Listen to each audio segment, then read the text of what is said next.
Hey, what's up YouTube? This is Cookie Monster of ProForgeRacing, bringing you my 93rd Forge review, B0tteDeRubber, which is French for bottle of rubber.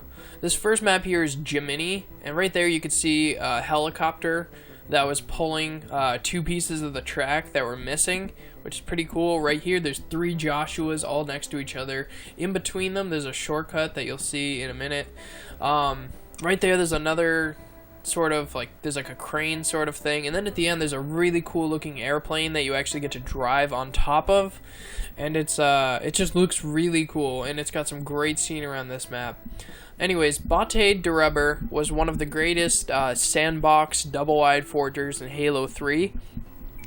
I didn't really get too into racing in Halo 3 until Sandbox, and then I only appreciated double-wide maps, which is too bad because I've been going back and playing a lot of Halo 3 racetracks now, and I've been playing maps on other maps than Sandbox and maps that aren't double-wides, and they've been really cool.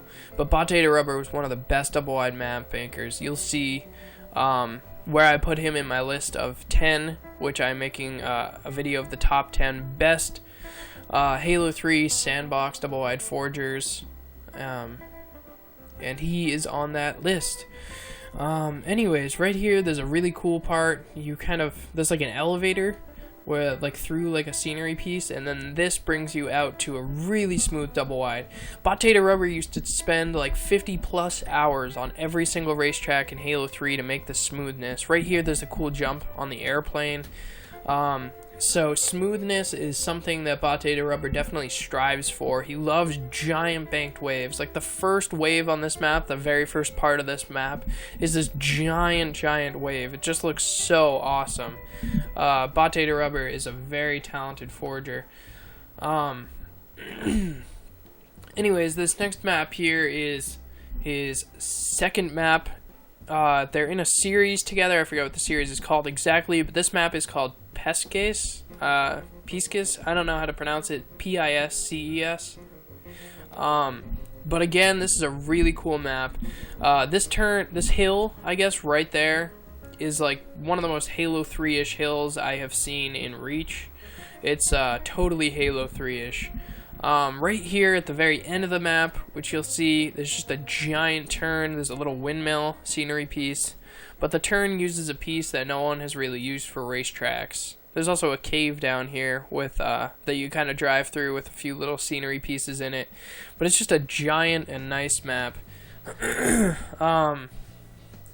Anyways, right here, it's just like incredibly smooth. This is a wave. I think that wave itself took him a few hours.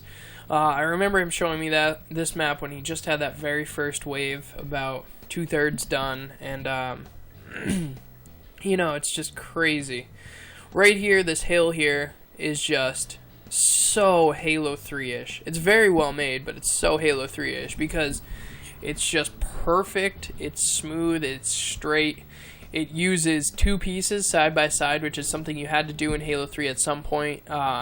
If you wanted more pieces, you could use the single walls, and so that's kind of what he was going for there, except no one has really used that piece to make a racetrack before, the single walls, the single windows though. So that definitely looks really cool. And I love this last turn here. There's just like this giant drift turn with man cannons, and it's just a huge turn. Like even the pieces he uses, I believe it's like a brace or something, the brace long. It looks really cool. Right here, the checkpoint is kind of to the right, so the leader kind of led us in the wrong direction. He wasn't sure where he was going, even though it's pretty obvious. For some reason, we decided to follow him. But we were playing Follow the Leader. But this is a really cool map. It's incredibly huge and smooth. It's just really well made. He has got, you know, a very incredible talent for making smooth double-wide maps. This next map here is... These are the only 3 maps in his file share.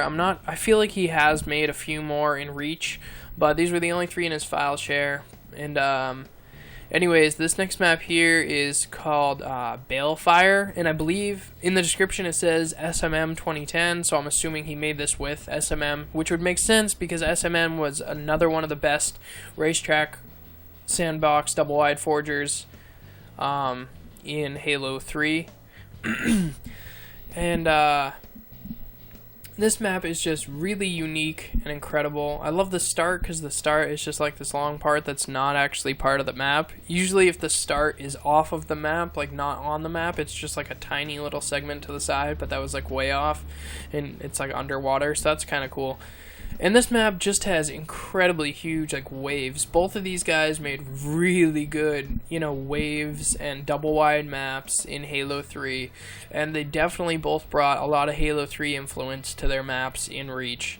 And you can just see how perfectly smooth everything is. Not a ton of scenery on these maps. There is a little bit, you know, especially on the first map, but these maps are more so, the aesthetic is more so the maps themselves, like the double wide, the look to it, the perfectly smoothness, the giant turns. Right here, B0tteDe has another one of those giant turns using the brace larges, which is really cool and unique. Definitely go to B0tteDeRubber's file share and download these 3 maps. They are incredible. Also go to SMM's file share and download all his, I don't know, 50 maps. They're both incredible forgers, but B0tteDeRubber is an amazing forger. Definitely download his maps. Thank you guys very much for watching. Cookie out.